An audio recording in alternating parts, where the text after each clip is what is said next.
Hello everyone. Today we are continuing with the geography series. We will be covering the different zones for earthquakes in India. First of all, the data says that 55% of the land in India is prone to moderate to severe seismic hazards. That is why landscape mapping करना बहुत ज्यादा जरूरी है, जिसके लिए institution responsible है national centre for seismology, Indian institute of remote sensing, and इसमें हम सैटेलाइट डेटा यूज करते हैं। जो ग्राउंड लेवल पे रिसोर्सेज मिलते हैं हमें, सॉइल टाइप को हम एनालाइज करते हैं, टेक्टोनिक एक्टिविटीज को हम एनालाइज करते हैं, उसके बाद हमने ये जोन्स क्रिएट किए हैं। ना कि सिर्फ इनमें नेचुरल फैक्टर्स का रोल है, बल्कि और भी एंथ्रोपोलॉजिकल फैक्टर्स का रोल भी है, जैसे कि अनप्लान्ड अर्बनाइजेशन होना, अनकंट्रोल्ड डिफॉरेस्टेशन होना, एंड उसके साथ साथ ओवर एक्सट्रैक्शन जो है ऑफ द ग्राउंड वाटर, उसका भी कहीं ना कहीं इम्पैक्ट आता है। जो टाइप ऑफ सॉइल प्रेजेंट है एंड कैसे उस सॉइल पे हम ओवर एक्सट्रैक्शन ऑफ मिनरल्स अगर करें तो उसकी वजह से माइनिंग होता है। हम हिमालयन रीजन्स के अंदर डैम्स बनाते हैं तो उसकी वजह से डैम्स के आसपास के एरिया में डैम इंड्यूस्ड अर्थक्वेक्स भी देखने को मिलते हैं। तो हर चीज का इम्पैक्ट होता है, इसीलिए इन अर्थक्वेक जोन्स को पढ़ना जरूरी है। सबसे पहले जोन 1 और 2, जिसमें बहुत लो रिस्क होता है, जो कि ज्यादातर हम सेंट्रल इंडिया में देख सकते हैं या फिर जो ईस्टर्न घाट वाला पार्ट है उधर देख सकते हैं। उसके बाद जोन 3, जिसमें पूरा डेक्कन प्लेट्यू वाला रीजन आ जाता है, जिसमें मॉडरेट रिस्क रहता है। इसके अलावा जोन 4 और जोन 5 की जब बात करते हैं तो हाई रिस्क में 3 से 4 जगहें आती हैं, जहाँ पे वेस्टर्न साइड पे जो कच्छ और गुजरात वाला रीजन है, जहाँ पे कच्छ रिफ्ट सिस्टम क्रिएट हुआ है, उसको जोन 5 में कंसिडर किया जाता है। नॉर्थ की तरफ बढ़ते हैं तो हिमालयन बेल्ट है पूरी, greater Himalayas, lesser Himalayas and Shivalik, जिनकी वजह से, क्योंकि वो टेक्टोनिक प्लेट की बाउंड्री पे ही लोकेटेड है, तिब्बतन प्लेट्यू वो भी टेक्टोनिकली एक्टिव है, इसीलिए जोन 5 में कंसिडर किया जाता है। फिर इंडो गंगेटिक प्लेन की बात करते हैं तो ये हाईली प्रॉक्सिमिटी में लोकेटेड है फ्रॉम द शिवालिक फुटहिल्स, इस वजह से यहाँ पे भी इनडायरेक्टली इम्पैक्ट आता ही है। तो नॉर्थ इंडियन प्लेन्स जोन 3 या 4 में कंसिडर किया जाता है, वेरिंग अपॉन द रीजन। इसके अलावा नॉर्थ ईस्ट, यहाँ पे भी काफी ज्यादा कॉम्प्लेक्स प्लेट्स देखी जाती हैं। ये शिलोंग प्लेट्यू के ऊपर लोकेटेड है, एंड इसी वजह से, क्योंकि ये एरिया भी एक तरीके से एक्सटेंशन है हिमालयन बेल्ट का, इसीलिए यहाँ पे माउंटेन फॉर्मेशन भी है, एंड इसके अलावा टेक्टोनिक बाउंड्रीज भी यहाँ पे मिल रही हैं, इसीलिए इसको भी जोन नंबर 5 में कंसिडर हम करते हैं। वैसे ही सिमिलरली अंडमान एंड निकोबार, उसे भी जोन 5। तो हाई रिस्क जोन में कच्छ गुजरात वाला रीजन, नॉर्थ में हिमालयन बेल्ट, नॉर्थ ईस्ट वाला पूरा region, and then Andaman and Nicobar region सबसे ज्यादा हाई रिस्क कैटेगरी में ये आते हैं। फिर Deccan plateau and Indo Gangetic plain, यहाँ पे मॉडरेट रिस्क देखा जाता है। एंड फिर जो स्टेट जो टेक्टोनिक बाउंड्री से जितना ज्यादा दूर है, वहां पे लो रिस्क देखा जाता है, लो टू मीडियम रिस्क। इसी के साथ हॉटस्पॉट्स क्रिएट होते हैं इन्हीं जोन्स के अंदर, जिस जहाँ पे हम देख रहे हैं कि अर्बनाइजेशन हो रही है। जैसे हमने दिल्ली एनसीआर का केस भी देखा था कि कैसे डिफरेंट फॉल्ट लाइंस के ऊपर दिल्ली एनसीआर लोकेटेड है। वो नेचुरल फैक्टर्स है जिसकी वजह से ये प्रोन हो जाता है to high risk earthquakes, but उसके साथ साथ और भी फैक्टर्स हैं, जैसे कि अनप्लान्ड अर्बनाइजेशन होना, डेंस पॉपुलेशन होना, जिसकी वजह से, एंड साथ ही साथ हिमालयन फॉल्ट लाइन जिसको हम बोलते हैं मेन बाउंड्री थ्रस्ट, जो कि शिवालिक को लेसर हिमालय से डिवाइड करती है, वो काफी ज्यादा प्रॉक्सिमिटी में लोकेटेड है। एंड जो lesser Himalayas and higher Himalayas, greater Himalayas को डिवाइड करता है, that is main central thrust. तो इतनी मेजर फॉल्ट लाइंस के पास में लोकेटेड है, जिसकी वजह से जोन 4 जोन 5 में इसको हम कंसिडर करते हैं, मतलब कि हाई डैमेज रिस्क यहाँ पे हो सकता है। इसके अलावा लिक्विफैक्शन का भी खतरा यहाँ पे रहता है नॉर्थ इंडियन प्लेन्स के अंदर, क्योंकि यहाँ पे सॉफ्ट सॉइल मिलता है, जिसको हम एलुवियल सॉइल बोलते हैं। तो जितना ज्यादा सॉफ्ट सॉइल प्रेजेंट है, उतना ही ज्यादा जो शेकिंग है वो फील होने वाली है, उतना ही ज्यादा डिस्ट्रक्शन एंड डैमेज होने वाला है अगर अर्थक्वेक हाई इंटेंसिटी का आता है। फिर नीचे आते हैं गुजरात एंड कच्छ रीजन में, जहाँ पे कच्छ रिफ्ट जोन क्रिएट हुआ है। इसके अलावा वहाँ पे फॉल्ट लाइंस प्रेजेंट है, वहाँ पे अहमदाबाद एक मेजर केस स्टडी हो जाता है जो कि जोन 3 में आता है। तो क्योंकि इतना कच्छ रिफ्ट जोन के पास में ये लोकेटेड है, इसलिए यहाँ पे भी हाई इंटेंसिटी अर्थक्वेक्स हमने देखे हैं, जैसे कि 2001 में भुज अर्थक्वेक आया था, वो भी कच्छ रिफ्ट जोन के अंदर ही जो फॉल्ट लाइंस में मूवमेंट हुआ था उसी की वजह से आया। फिर नीचे आते हैं मुंबई की तरफ, तो उसको भी जोन 3 में हम कंसिडर करते हैं। पनवेल फॉल्ट के पास में लोकेटेड है। इसके अलावा और भी फैक्टर्स है, जैसे कि रैपिड अर्बनाइजेशन होना, हाई राइज बिल्डिंग्स बनाना जिनमें हम बेसमेंट्स भी कंस्ट्रक्ट करते हैं, तो कहीं ना कहीं जो कैरिंग कैपेसिटी है ओवरऑल रीजन की, वो भी, उसके ऊपर भी इम्पैक्ट आता है, उसके ऊपर भी बर्डन क्रिएट होता है along with the natural factors. फिर ईस्ट की तरफ बढ़ते हैं तो कोलकाता आता है। वहां पे क्यों एक्टिविटी देखी जाती है, क्योंकि कहीं ना कहीं शिवालिक, उसके फुट हिल्स पे उसको हम कंसिडर करते हैं। इसके अलावा सॉफ्ट सॉइल प्रेजेंट है वहां पे, एंड ओशन के पास में लोकेटेड है, तो oceanic crust and continental crust में कॉन्ट्रास्ट देखने को मिलता है। एंड साथ ही साथ अर्बनाइजेशन भी वहां पे हो रहा है। एलुवियल सॉइल भी यहाँ पे मिलता है, तो लिक्विफैक्शन का रिस्क यहाँ पे भी हो जाता है। फिर ऊपर नॉर्थ ईस्ट में आते हैं तो गुवाहाटी का एक एग्जाम्पल ले सकते हैं, जो कि जोन 5 में कंसिडर किया जाता है, one of the highest risk category. Shillong plateau के पास में लोकेटेड है, एंड यहाँ पे क्योंकि प्लेट्यूज भी बहुत सारे हैं एंड हिमालयास का फॉर्मेशन भी यहाँ पे है, तो इसके साथ साथ यहाँ पे बहुत सारे फॉल्ट्स भी हैं, जैसे कि दौकी फॉल्ट, ओलखम फॉल्ट। एंड इसके साथ क्योंकि जो रिवर्स हैं जैसे कि ब्रह्मपुत्र, वो अपने साथ डिपॉजिट भी लेके आते हैं, जिसकी वजह से एलुवियल सॉइल, एलुवियल डिपॉजिट्स यहाँ पे देखने को मिलते हैं। बहुत सारी रिवर्स है जो कि कहीं ना कहीं जो सॉइल की कैपेसिटी है, होल्डिंग कैपेसिटी है, उसको इम्पैक्ट डालती है। वेदरिंग भी हो रहा है, इरोजन भी हो रहा है, एंड साथ में अनप्लान्ड अर्बनाइजेशन भी है, तो इसकी वजह से जो इम्पैक्ट आएगा अर्थक्वेक का वो ज्यादा हो जाता है। तो हाई रिस्क जोन यहाँ पे कंसिडर की जाती है। सो ये कुछ अलग अलग एग्जाम्पल्स हो गए। अब इसमें डिफरेंट स्टेप्स लिए गए हैं, जो कि डिफरेंट डिफरेंट डिजास्टर्स के लिए लिए जा रहे हैं बाय एनडीएमए। फंड बनाया गया है, बट उसको हम एक साथ कंसिडर करेंगे, एक साथ कवर करेंगे, जिसमें अर्थक्वेक देन लैंडस्लाइड दोनों को ही लेके क्या डिजास्टर प्लान, क्या स्ट्रैटेजी बनाई जा रही है। ओवरऑल अगर बात करते हैं तो जो पहले की बिल्डिंग बनी बनी हुई है इन सिटीज के अंदर, इन अर्बनाइज सिटीज के अंदर, तो उनका कंप्लायंस होना चाहिए, तो इसलिए उनकी रेट्रोफिटिंग की हम बात करते हैं। डिजास्टर रिस्पांस ड्रिल्स कंडक्ट की जाती है by the municipal authorities. Micro zonation करना जरूरी है ताकि माइक्रो लेवल पे हम प्लानिंग भी कर पाए। स्टेट डिजास्टर मैनेजमेंट अथॉरिटीज का रोल आ जाता है, वैसे ही नेशनल लेवल पे भी डिजास्टर मैनेजमेंट अथॉरिटी है, उसका रोल आता है। Vulnerability assessment and also environmental impact assessment की भी जब हम बात करते हैं तो इन दोनों को हम लिंक कर सकते हैं, ताकि अर्थक्वेक जैसे डिजास्टर्स को हम कंट्रोल कर पाए, उनका जो इम्पैक्ट आ रहा है उनको हम मिनिमाइज कर पाए।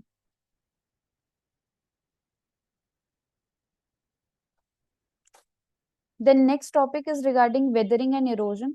दोनों ही नेचुरल प्रोसेसेस हैं, बट ह्यूमन एक्टिविटीज की वजह से भी अभी के टाइम में हम देख रहे हैं कि एक्सेलरेट हो रहे हैं, जिसकी वजह से नेचुरल लैंडस्केप पे इम्पैक्ट आता है इनका। दो दो प्रोसेस होते हैं, वेदरिंग और इरोजन।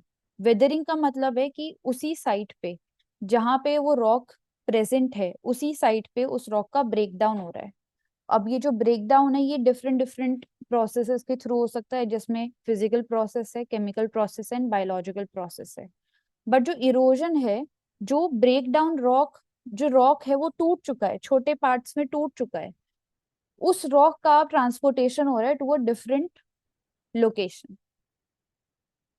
उसमें भी डिफरेंट फैक्टर्स इन्वॉल्व होते हैं, जैसे वाटर, विंड एंड आइस। तो वेदरिंग की बात करते हैं तो इन सीटू ब्रेक डाउन होता है, बट इरोजन की बात करते हैं तो वो रॉक को उस पर्टिकुलर लोकेशन से रिमूव किया जाता है, ट्रांसपोर्ट किया जाता है, देन कहीं और डिपॉजिट वो हो जाता है, फिर उसको हम डिपोजिशन बोलते हैं। तो ये 3 प्रोसेसेस होते हैं, वेदरिंग, इरोजन एंड डिपोजिशन। सबसे पहले वेदरिंग में आते हैं तो फिजिकल वेदरिंग आता है, जिसमें 2 टाइप होते हैं, freezing and थॉइंग cycle and exfoliation. So freezing and थॉइंग cycle में अब दोनों में ही जो टेम्परेचर है उसके कॉन्ट्रास्ट की वजह से ये दोनों अकर हो रहे हैं। दोनों ही केसेस में जो रॉक है वो एक्सपैंड कर रहा है एंड कॉन्ट्रैक्ट कर रहा है। बट एक मेजर डिफरेंस है कि जो फ्रीजिंग एंड थॉइंग साइकिल है उसमें वाटर एंटर करता है रॉक के जो क्रैक्स हैं उसके अंदर। जब टेम्परेचर ड्रॉप होता है तो वो वाटर फ्रीज हो जाता है, जिसकी वजह से रॉक एक्सपैंड करता है। वापस से जब टेम्परेचर बढ़ता है तो ये रॉक कॉन्ट्रैक्ट करता है, जिसकी वजह से ये जो क्रैक है ये क्रैक को बनाने में इसका रोल होता है एंड क्रैक को बड़ा करने में इसका रोल होता है। बट जब एक्सफोलिएशन की बात हम करते हैं, तो जो एक्सपेंशन एंड कॉन्ट्रैक्शन हो रहा है टेम्परेचर फ्लक्चुएशन की वजह से, उसकी वजह से जो ऊपर की लेयर है रॉक की, वो कहीं ना कहीं पील ऑफ हो रही है। जैसे हम बोलते हैं एक्सफोलिएट कर रहे हैं, तो वैसे ही रॉक की जो ऊपर की लेयर है वो पील ऑफ हो रही है, तो इसलिए उसको एक्सफोलिएशन बोलते हैं। प्रोसेस सेम है, पर जो इम्पैक्ट आते हैं दोनों अलग अलग, इम्पैक्ट का अलग अलग नेम है। Freezing and थॉइंग cycle, high altitude जहाँ पे टेम्परेचर फ्लक्चुएशन ज्यादा होता है, जैसे हिमालयन रीजन्स में, एल्प्स में, जो जो भी माउंटेनियस रीजन है वहां पे ज्यादातर हमें मिलता है। एंड इसके अलावा कराकोरम रेंज इंडिया के अंदर हम एक एग्जांपल देख सकते हैं। एक्सफोलिएशन की भी बात करते हैं, तो इसकी वजह से पील ऑफ हो रहा है कहीं ना कहीं। पील ऑफ की वजह से जो ऊपर की लेयर है वो स्मूदन हो जाती है, तो जो रॉक का स्टाइल है, जो रॉक का स्ट्रक्चर है, वो कहीं ना कहीं ऊपर से राउंडेड दिखता है हमको, जिसका एग्जाम्पल पेनिनसुलर इंडिया में हमें मिलते हैं। वैसे ही केमिकल वेदरिंग हो जाती है। केमिकल वेदरिंग में तीन मेजर प्रोसेस है: कार्बोनेशन, हाइड्रोलिसिस और ऑक्सीडेशन। एटमॉस्फेरिक ऑक्सीजन जो है उसका रोल होता है, वाटर का रोल होता है, विंड का भी रोल होता है। कार्बोनेशन में जो कार्बन डाइऑक्साइड प्रेजेंट है एटमॉस्फेयर में, एंड ये क्वेश्चन भी आया था कि क्या एटमॉस्फेरिक कार्बन डाइऑक्साइड जो है वो इस पूरे वेदरिंग के प्रोसेस में इन्वॉल्व होती है कि नहीं होती है, तो वो होती है। वो रिएक्ट करती है वाटर के साथ, एंड वाटर के साथ रिएक्ट करने के बाद वो कार्बोनिक एसिड क्रिएट करती है। अब यही जो कार्बोनिक एसिड है वो रॉक को डिसॉल्व करता रहता है ओवर द टाइम, जो कार्बोनेट रॉक्स होती हैं जैसे कि लाइमस्टोन। अब इसी लाइमस्टोन के डिसोल्यूशन से हम देखते हैं कि अलग अलग लैंडफॉर्म बनते हैं, जिसको हम कार्स्ट लैंडफॉर्म बोलते हैं। सिंक होल है, लेक केव है, इसके अलावा अंडरग्राउंड रिवर इसमें देखने को मिलती है। तो ये पूरा प्रोसेस कार्बोनेशन मेजर फैक्टर होता है, जिसको जो केमिकल वेदरिंग का पार्ट है। इसका एग्जाम्पल मेघालय में लाइमस्टोन केव्स देखने को मिलते हैं बहुत सारे, तो वो कार्बोनेशन का एग्जाम्पल हो जाता है डायरेक्टली। फिर हाइड्रोलिसिस, हाइड्रोलिसिस में भी जो मिनरल्स प्रेजेंट है उस रॉक के अंदर, उनका रिएक्शन हो रहा है वाटर के साथ। अब ये वाटर रेनफॉल से भी आ सकता है, रिवर वाटर भी हो सकता है, ग्राउंड वाटर भी हो सकता है, जिसकी वजह से क्लेई लाइक स्ट्रक्चर फॉर्म हो रहा है। अब इसी क्लेई लाइक स्ट्रक्चर से एक थिक लेयरिंग बन जाती है, जिसको हम सैप्रोलाइट बोलते हैं। सैप्रोलाइट मतलब ऐसा वेदर्ड रॉक जो कि काफी ज्यादा थिक लेयर्ड है। ट्रॉपिकल रीजन्स में ही ज्यादा देखने को मिलता है, क्योंकि वहीं पे जो ह्यूमिडिटी वगैरह है एंड जो वाटर फॉर्मेशन है, मिनरल फॉर्मेशन है हमारे रॉक के अंदर, वहां पे हाइड्रोलिसिस ज्यादा हो पाता है। ड्राई ह्यूमिड एरियाज में ज्यादातर नहीं मिलता है। तो लेटराइटिक सॉइल जो वेस्टर्न घाट पे ज्यादातर मिलता है, वो हाइड्रोलिसिस का एग्जाम्पल है। हाइड्रोलिसिस के प्रोसेस से वो फॉर्म होता है। ऑक्सीडेशन, ऑक्सीडेशन में ऑक्सीजन प्रेजेंट होता है, ऑक्सीजन का रिएक्शन होता है। जो रॉक के अंदर मिनरल जैसे कि आयरन प्रेजेंट है, उस आयरन का जब ऑक्सीजन के साथ रिएक्शन होता है तो रस्ट फॉर्मेशन होता है।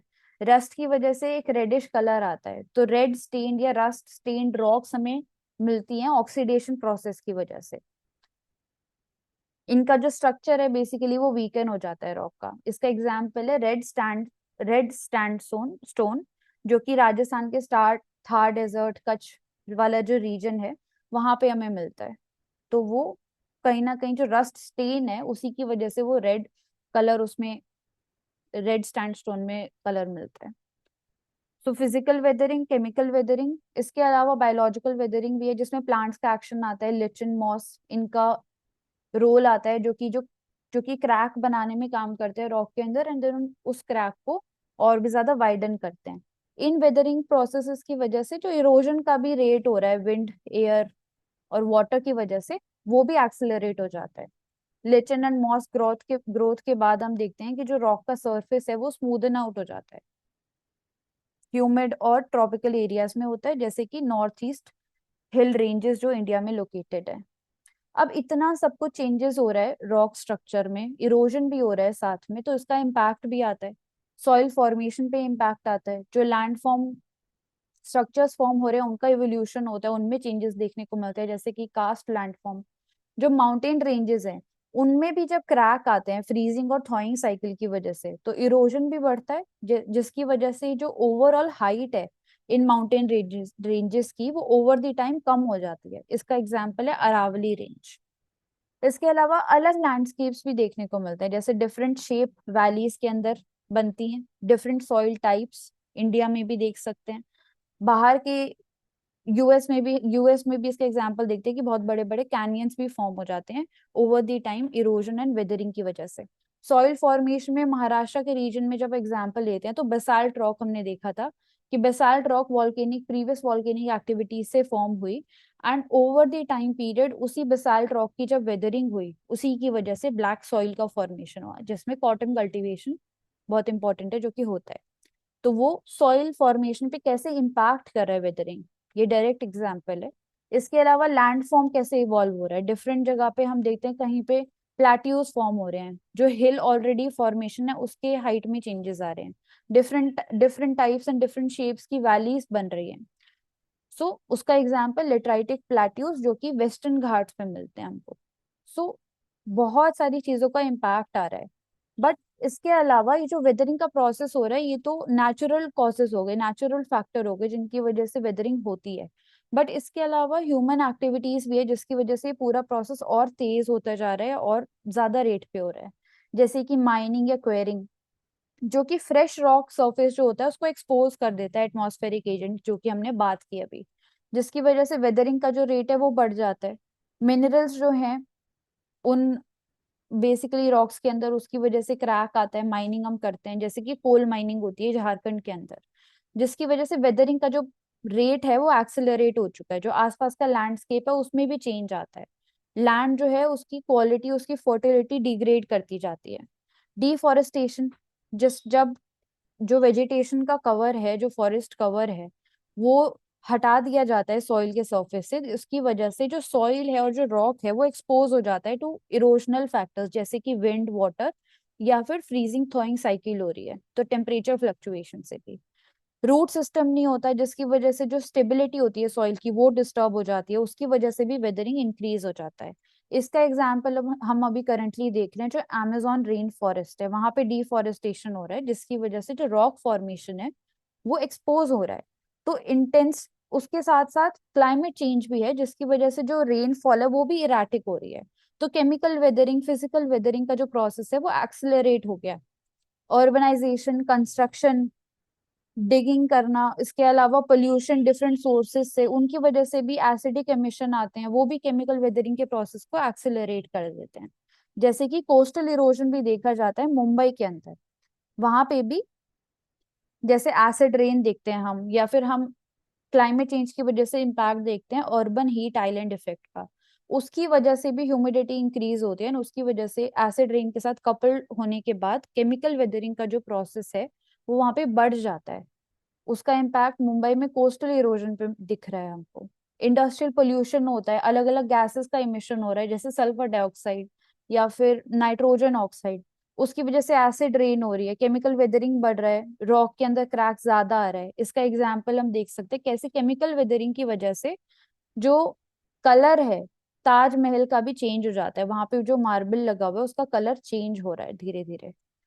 एग्रीकल्चर है, ओवर इरिगेशन कर देना, वाटर रॉक का जो इंटरेक्शन है वो इंक्रीज हो जाता है, केमिकल वेदरिंग प्रोसेस इंक्रीज हो रहा है, फर्टिलाइजर का यूज, पेस्टिसाइड का यूज, तो जो ओवरऑल सॉइल की केमिस्ट्री है, जो रॉक का मिनरल ब्रेकडाउन प्रोसेस है वो बढ़ता जा रहा है। For example Indo Gangetic planes के अंदर जहाँ पे इंटेंस लीचिंग हमें मिलती है, मिनरल्स की वजह से इंटेंस लीचिंग हो जाती है जिसकी वजह से जो अंडरलाइंग रॉक लेयर है उसमें वेदरिंग का प्रोसेस बढ़ जाता है, माइनिंग की वजह से भी, क्लाइमेट चेंज की वजह से भी।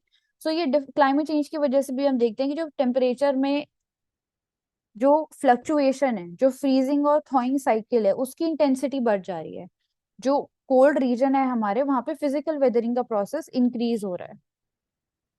सो ये डिफरेंट प्रोसेसेस होते हैं जिसकी वजह से जो वेदरिंग का प्रोसेस है वो एक्सिलरेट हो रहा है, नेचुरल लैंडफॉर्म्स डिग्रेड हो रहे हैं, सॉइल इरोजन जो कि इससे लिंक्ड होता है उसका रेट भी बढ़ जा रहा है, इकोसिस्टम पे इम्पैक्ट आ रहा है, एंड जो हमारा कल्चरल हेरिटेज है, कल्चरल मॉन्यूमेंट्स है जैसे कि ताजमहल, उन पे भी वेदरिंग का इम्पैक्ट हम देख रहे हैं। सो क्लाइमेट चेंज से ही लिंक्ड है कि इनहैंस्ड रॉक वेदरिंग, जिसमें जो कार्बन डाइऑक्साइड है वो बेसिकली मिनरल्स वाटर्स जो प्रेजेंट कंपाउंड्स हैं उनके साथ रिएक्ट कर रही है, कार्बोनेट कंपाउंड बना रही है जिसकी वजह से जिस पूरे प्रोसेस को हम कार्बोनेशन बोलते हैं। अब धीरे धीरे केमिकल रिएक्शन का जो रेट है वो बढ़ता जा रहा है, नेचुरल ब्रेकडाउन का जो रेट है उसको ये इंक्रीज कर रहा है, जिसकी वजह से जो सिलिकेशन है, जो लीचिंग है रॉक्स के अंदर, वो बढ़ जा रही है। तो ओवरऑल जो एक्सिलरेटेड रेट हम बोलते हैं, तो इनहैंस्ड रॉक वेदरिंग प्रोसेस उसका नाम है। इसके अलावा वेदरिंग को भी डिफरेंट क्लाइमेट जोन्स में हम डिफरेंट पैटर्न देखते हैं। जैसे कि अगर ह्यूमिड या ट्रॉपिकल रीजन है, जहाँ पे रेनफॉल ज्यादा होती है, ह्यूमिडिटी ज्यादा है, टेम्परेचर फ्लक्चुएशन होता है, वाटर प्रेजेंट है, तो वहां पे for example western Ghat and north eastern part of India, वहां पे chemical weathering and physical weathering का रेट जो है वो इंक्रीज हो चुका है। लीचिंग इंक्रीज हो जाती है, जो सॉइल है उससे सिलिका वो रिमूव कर देती है धीरे धीरे, एंड पीछे आयरन एंड एल्यूमिनियम ऑक्साइड बच जाता है, जिसकी वजह से जो सॉइल की फर्टिलिटी है ओवरऑल वो इम्पैक्ट हो रही है, एग्रीकल्चर इम्पैक्ट हो रहा है, for example Karnataka, Assam and Kerala. वैसे ही अगर ईस्टर्न साइड वेस्टर्न साइड पे आते हैं, तो arid and semi arid area जैसे कि Gujarat, Rajasthan and also Deccan plateau, वहां पे जो टेम्परेचर फ्लक्चुएशन हो रहा है, अर्बन आइलैंड हीट इफेक्ट हो रहा है, कोस्टल वेव्स की वजह से टेम्परेचर में फ्लक्चुएशन होता है, हीट वेव की वजह से फ्लक्चुएशन होता है, तो जो फिजिकल वेदरिंग है वो बढ़ रही है। फॉर एग्जाम्पल राजस्थान में जो सैंड ड्यून है उनका फॉर्मेशन होता है, उसमें विंड इरोजन का भी साथ में रोल होता है। तो जो डेजर्ट सॉइल है उसका फॉर्मेशन हो रहा है यहाँ पे फिजिकल वेदरिंग की वजह से in the arid and in the semi arid regions.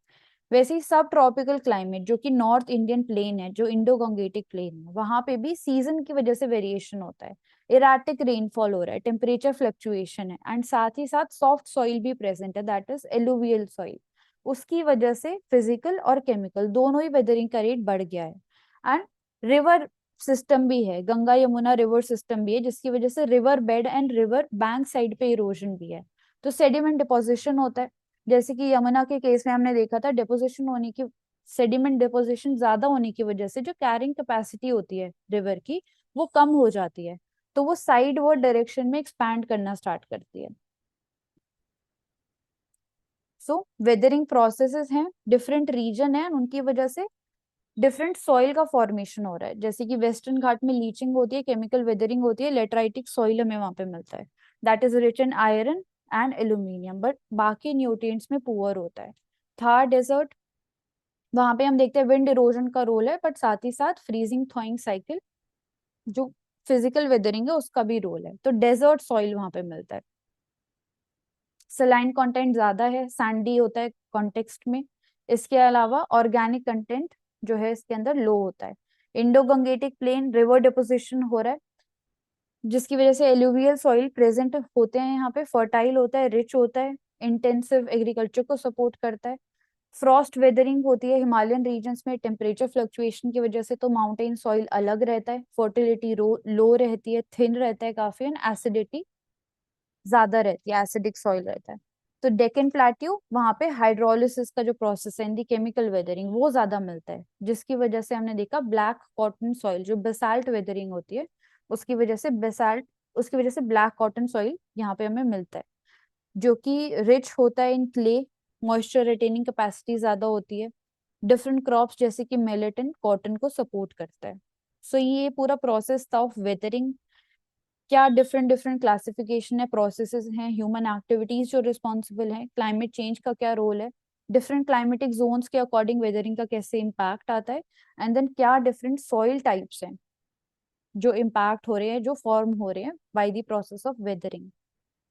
इसके अलावा इरोजन आता है। अब हमने देखा जो वेदरिंग के केस में जो डीकॉम्पोजिशन है रॉक का या ब्रेकडाउन है वो उसी ओरिजिनल लोकेशन के ऊपर हो रहा है, बट जब वो वेदर्ड रॉक है उसको जब रिमूव किया जा रहा है उस लोकेशन से, ट्रांसपोर्ट किया जा रहा है बाय द नेचुरल एजेंट जैसे कि विंड, वाटर, ग्लेशियर, आइस या ग्रेविटी, उसको हम इरोजन बोलते हैं। तो जो वेदरिंग है वो एक पैसिव प्रोसेस है, क्योंकि मूवमेंट नहीं हो रहा उस मटेरियल का, उसी पर्टिकुलर लोकेशन पे हो रहा है। बट इरोजन एक्टिव प्रोसेस है, क्योंकि मूवमेंट हो रहा है मटेरियल का। दोनों में ही अलग अलग टाइप है, वेदरिंग में हमने टाइप देख लिए। इरोजन में भी जो डिफरेंट फैक्टर्स है, विंड इरोजन होता है एयर की वजह से, वाटर इरोजन है, ग्लेशियल इरोजन है, एंड ग्रेविटी की वजह से भी इरोजन, जिसकी वजह से वैली शेप्स में भी डिफरेंस मिलता है, U shape valley, V shape valley, landslide होता है, रॉक फॉल होता है, अलग अलग एजेंट्स होते हैं।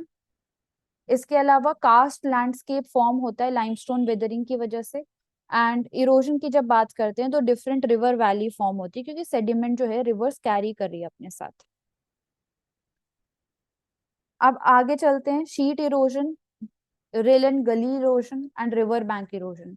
ये डिफरेंट टाइप है वाटर इरोजन के। शीट जिसमें मतलब जो सॉइल की लेयर है वो थिन लेयर एक यूनिफॉर्म प्रोसेस से रिमूव हो रही है, जैसे कि रेन ड्रॉप का इम्पैक्ट आ गया, फिर शैलो सरफेस फ्लो हो रहा है वाटर का।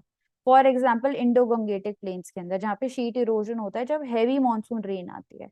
रिल एंड गली इरोजन की बात करते हैं तो स्मॉल चैनल जिसको रिल बोलते हैं वो फॉर्म हो जाती हैं, जो कि बाद में बड़े गलीज में भी कन्वर्ट हो जाती है, जो कि हमारा वाटर फ्लो है जब वो कंसंट्रेट हो जाता है, जैसे कि चंबल रीजन मध्य प्रदेश के अंदर या फिर राजस्थान के अंदर भी जहाँ पे रिवाइन सिस्टम फॉर्म हो जाता है, तो वहां पे गली इरोजन देखने को मिलता है।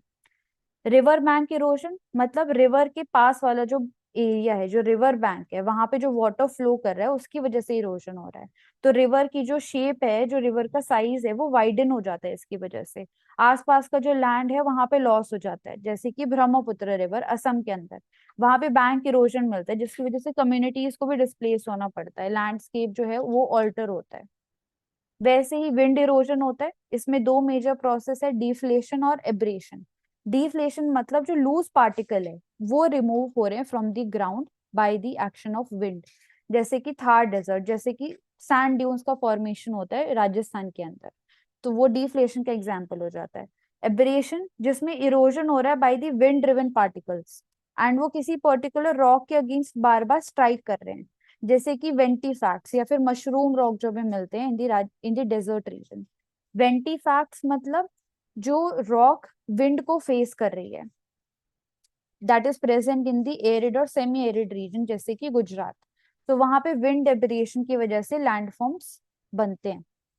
वैसे ही ग्लेशियल इरोजन भी होता है, उसके अंदर भी एब्रेशन मिलता है। जो रॉक है it is embedded in rice, it is embedded in ice and कहीं ना कहीं जो बेड रॉक है उसके अगेंस्ट वो ग्राइंड कर रही है बीनीथ सी ग्लेशियर, जिसकी वजह से यू शेप्ड वैलीज फॉर्म होती हैं, जैसे कि नुब्रा वैली है लद्दाख के अंदर, हिमालयस के अंदर इनका फॉर्मेशन मिलता है हमको।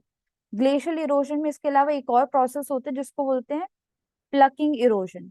मतलब जो ग्लेशियर्स होते हैं वो लिफ्ट करते हैं, रिमूव करते हैं बड़े ब्लॉक में जो रॉक्स प्रेजेंट है उनको, उनके स्लो मूवमेंट की वजह से।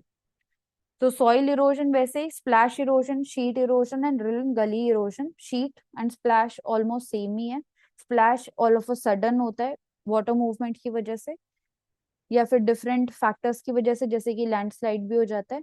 एंड ड्रिल एंड गली की बात करते हैं तो वेस्टर्न घाट एग्जाम्पल है, बट सिर्फ नेचुरल फैक्टर्स नहीं है यहाँ पे, डिफॉरेस्टेशन, अर्बनाइजेशन, हैवी रेनफॉल की वजह से जो कैपेसिटी धीरे धीरे एंड जो स्ट्रेंथ होल्डिंग कैपेसिटी कम हो रही है धीरे धीरे सॉइल की, उसकी वजह से ये इरोजन का प्रोसेस और भी ज्यादा बढ़ जाता है।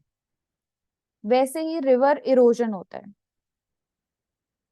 रिवर इरोजन में एक तो होता है कि कैसे वो रिवर फ्लो कर रही है एंड डिफरेंट स्टेजेस हैं उसके, young stage, mature stage, then old stage, तो कैसे वो लैंड फॉर्म्स क्रिएट कर रही है रिवर बैंक के साइड पे, तो वो रिवर बैंक इरोजन होता है। बट रिवर बेड पे जो इरोजन होता है उसको हम रिवर इरोजन बोलते हैं, जिसमें 3 से 4 इंपॉर्टेंट प्रोसेस होते हैं। सबसे पहले सस्पेंशन, फिर ट्रैक्शन, सोल्यूशन, सॉल्टेशन, इसके अलावा एट्रिशन, एब्रेशन, सोल्यूशन हो रहा है, हाइड्रोलिक एक्शन हो रहा है। तो एट्रिशन का मतलब होता है कि जो रॉक या सेडिमेंट है वो कहीं ना कहीं रिवर अपने साथ कैरी करके लेके आ रही है एंड वो अपने एक दूसरे के साथ कोलाइड करते जा रहे हैं, जिसकी वजह से वो छोटे पार्टिकल्स में कन्वर्ट हो चुके हैं।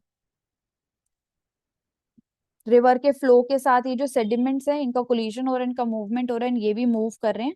इसकी वजह से हम देखते हैं कि जो रॉक होते हैं रिवर के पास काफी ज्यादा राउंडेड एंड स्मूदेंड होते हैं।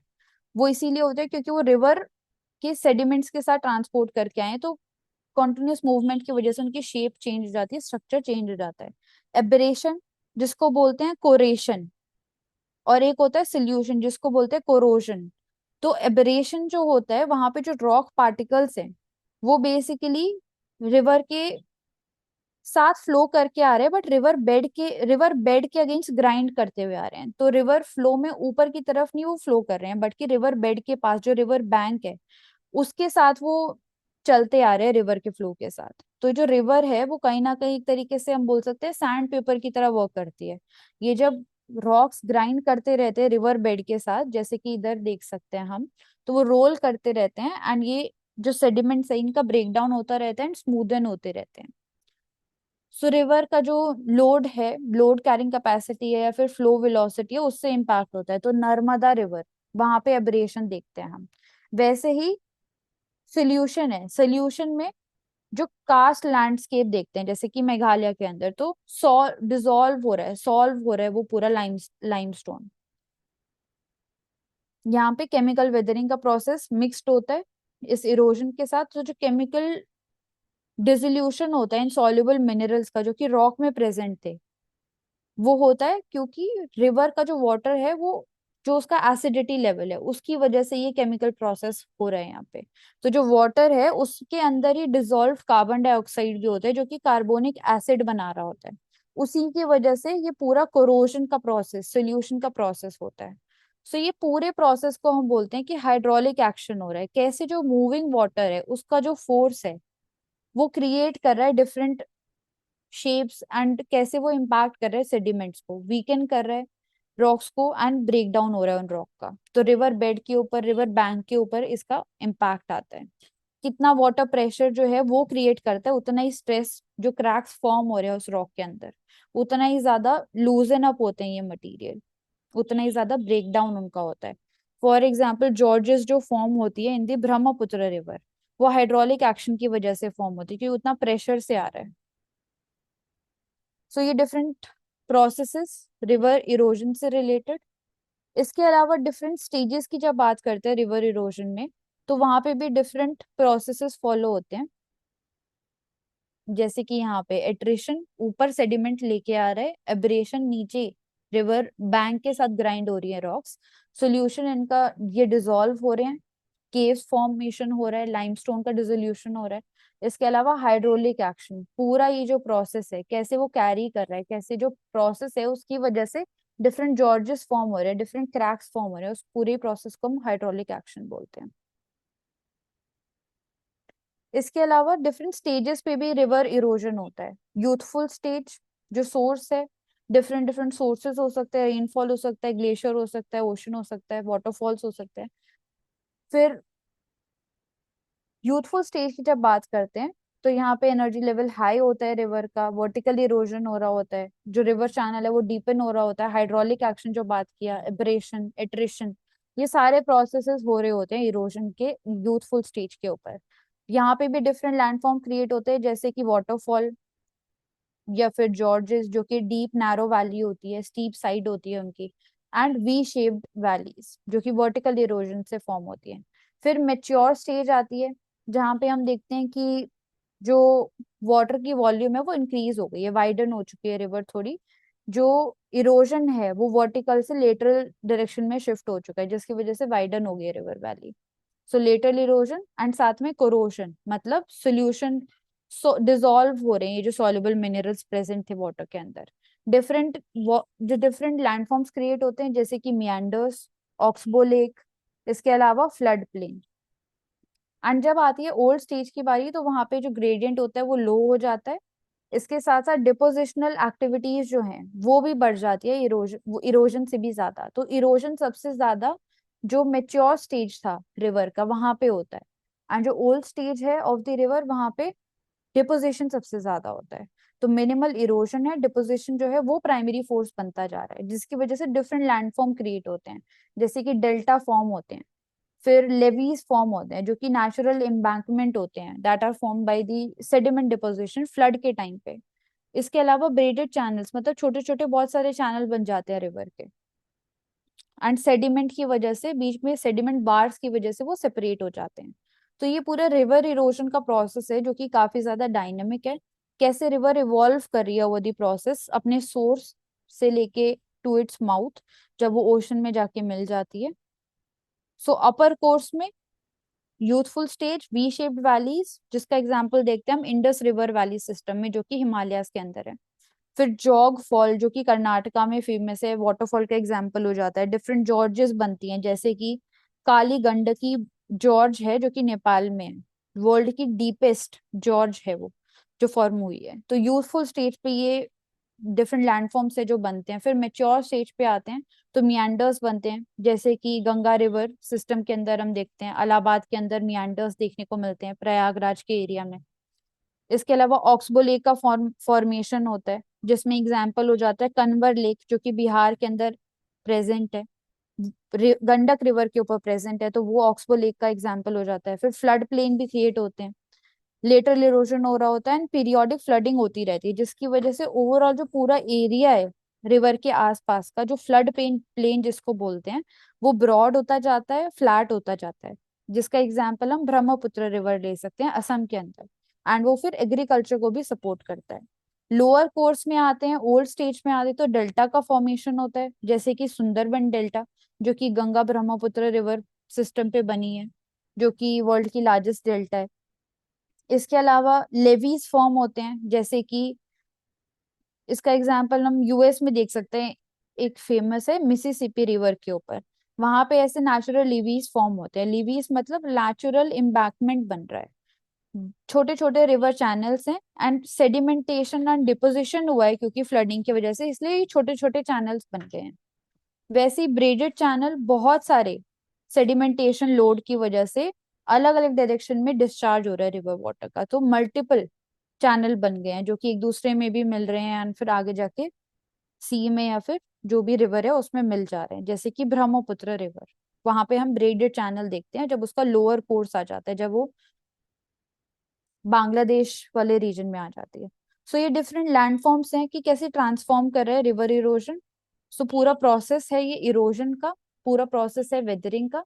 इसी से लिंक्ड है कि कैसे सॉइल कैपेसिटी चेंज होती है, एंड उसी से डिफरेंट प्रोसेसेस ट्रिगर होते हैं, जैसे कि लैंडस्लाइड, जो कि हम नेक्स्ट सेशन में कवर करेंगे। So thank you so much everyone for joining, keep watching and keep learning with Anshul कारी।